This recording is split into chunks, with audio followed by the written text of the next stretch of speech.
This is the story of Dinah. After they had pulled her wet from Leah, an only daughter, after she started to bleed once a month, she wrapped herself in white robes and went into a city where the men did not look like her brothers. One of them was named Shechem. He saw that her eyes were wide and bright like lemons, and he loved it. This is how the courtship, the hand-holding, the meals of milk and honey and bread and oil began. One day, he pulled her onto his bed and kissed her belly, and she lowered her hips into his. I do not know the Hebrew word for yes.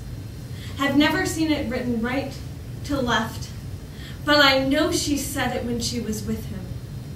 She thought nothing of his foreskin until her father cut it from him, a public circumcision, and her brothers took his head.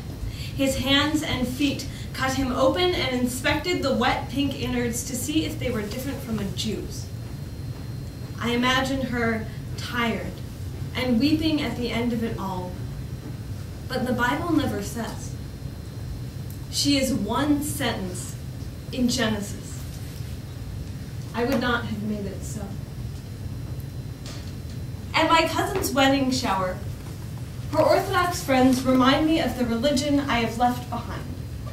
They are long black skirts, long black sleeves, most of them married by 21.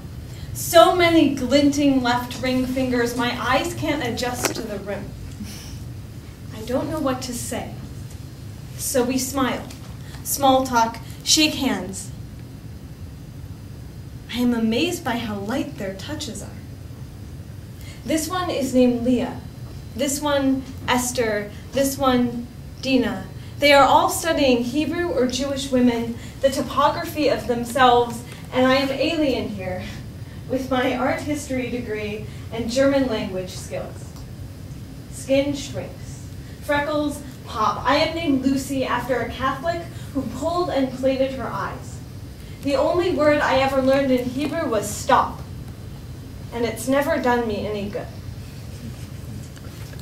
Dinah has no answer for a college. She is studying the Jewish men in the city instead, says she wants to unwrap a married life. The matching hand and face towels, Seder plates, expected sex on the Sabbath. The last is considered a blessing for Jewish women. I pink when she asks me about a boyfriend.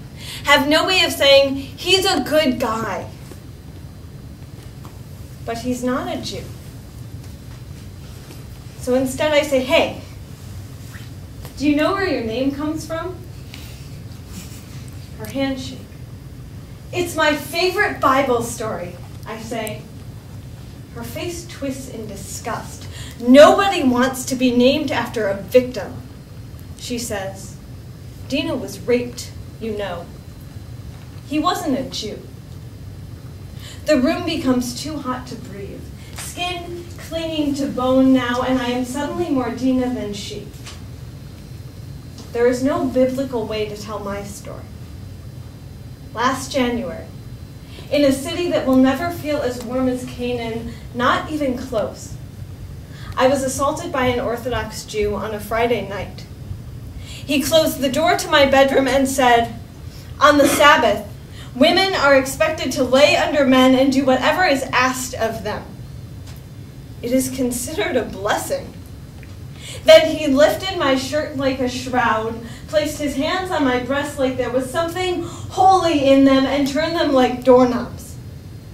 On not finding the Torah in the ark that was my chest, he looked elsewhere, arms, belly, hips. I have never learned the Hebrew word for yes. Have never seen it written right to left, but I know I did not say it when I was with him. I cannot tell Dinah these things, that you can be raped by a Jew and healed by a Gentile, that you never need to learn Hebrew if the only word you've ever learned is stop, and it's never done you any good. These things do not happen in her world. So maybe this is the story of Dinah. Somewhere in St. Louis, a girl is waiting by the window for her husband. Her bedroom has not changed since childhood. Lilac wallpaper, beginning Hebrew primers, Talmud in the corner. She is waiting for a man and a yarmulke. He doesn't have to have a face. She only cares that he will read her right to left.